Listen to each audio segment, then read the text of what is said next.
Welcome to the deep dive.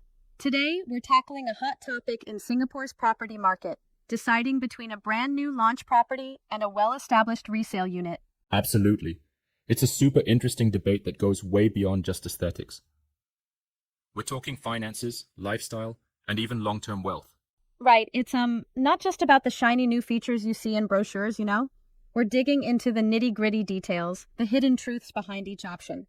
Yeah. So let's kick things off with new launch properties. What's the big appeal there? Well, the main draw is that feeling of being the first owner. A completely fresh start with modern design, pristine facilities, and all new features. It's like stepping into a totally untouched space. And there's also the simplicity of buying directly from the developer, right? No haggling over price with previous owners. Exactly, but there's more than meets the eye. New launches come with a very strong sales narrative. A lot of flashy pitches about the original owner advantage. Right. Oh yeah. That pitch that says original buyers got in at rock bottom prices years ago. But honestly, that logic sometimes doesn't hold up, does it? It really is. For instance, they claim that by buying new, you're capturing that early mover advantage, like getting in at, say, $2,000 PSF compared to a decade ago at $900 PSF.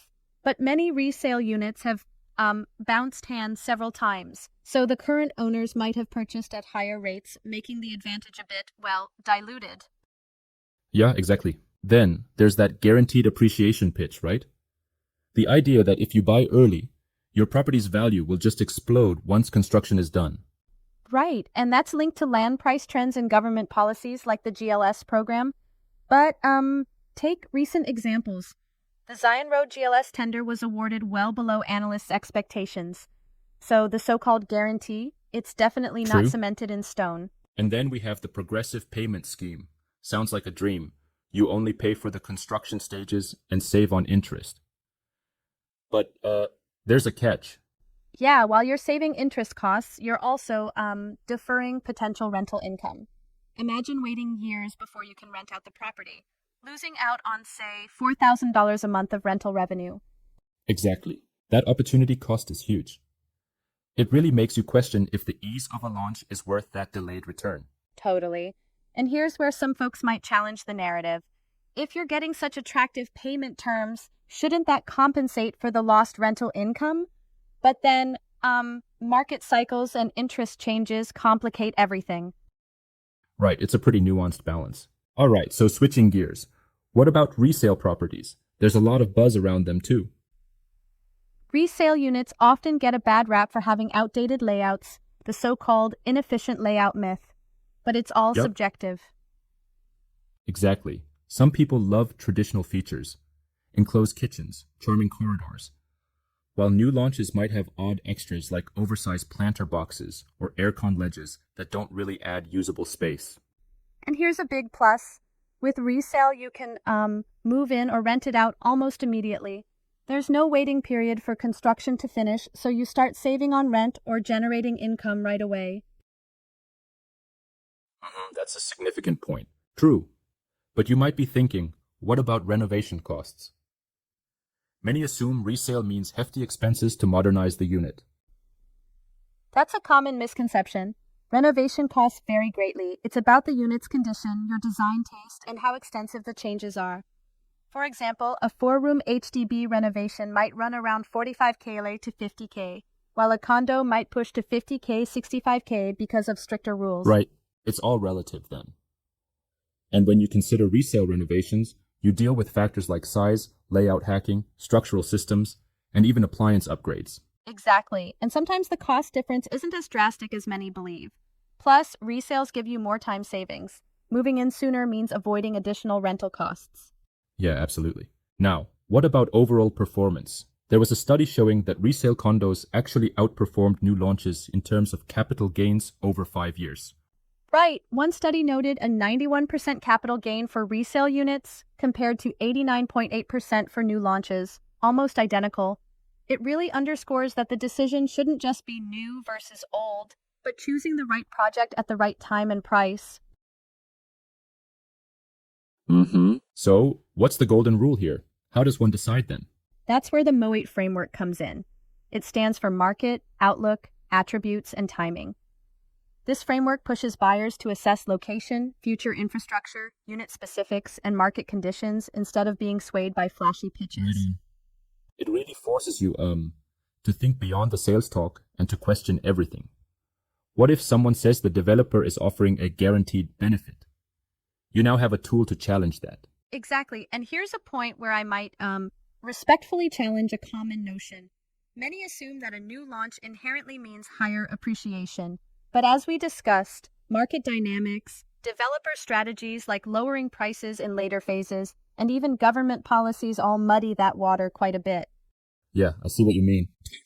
It's not as cut and dry as new is always better. It's a matter of aligning your personal financial goals with what the market offers at any given time. Absolutely. And another thing, it's crucial to talk to mortgage brokers and property experts rather than solely depending on sales agents. They provide detailed financial projections that can reveal the real cost and opportunity cost of each option.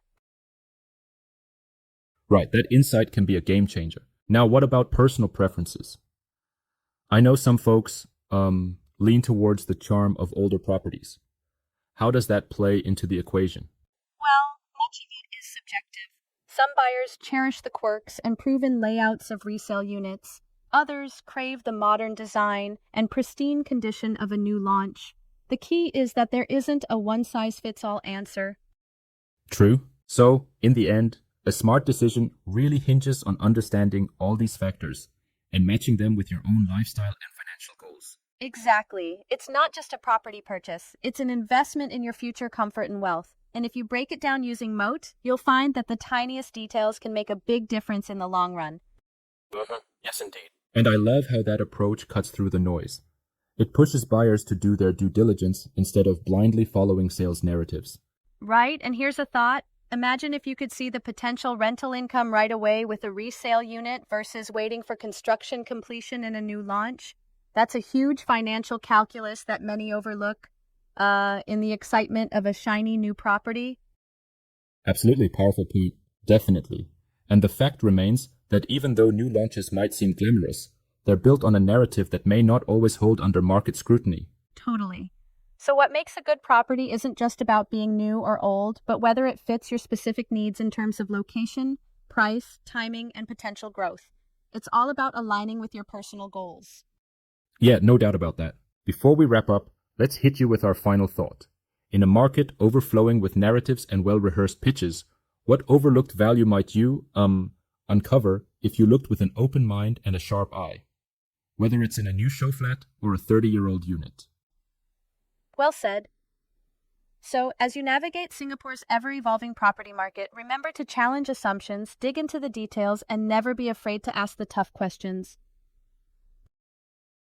Right, absolutely. And here's a strong CTA for our listeners. If you enjoyed this deep dive and have questions about your own property journey, whether it's your first home or your next investment, reach out to us directly or drop your questions in the comments. Follow, rate, and share this podcast with anyone weighing between a new launch and a resale property. Connect with us on Instagram, LinkedIn, or WhatsApp at 8181-0258. We really appreciate you joining us, and we'll catch you in the next deep dive.